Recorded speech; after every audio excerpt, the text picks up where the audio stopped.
ح با د مړې د منځ نه په نرمۍ سره ادا کیږي.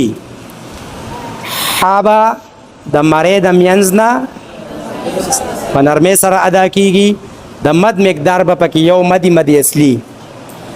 د جیم عمر مدونه پکې پنځه نه کوي، بلکې د تا او د ثا کې چې څونه مدو هغه عمر مد به موږ سکیم کو. نو ح به وایو که ح به وایو. ح الف با تا ثا جیم ح. سختۍ سره ادا کول نه دي فکار، نرمۍ سره ادا کول فکار دي.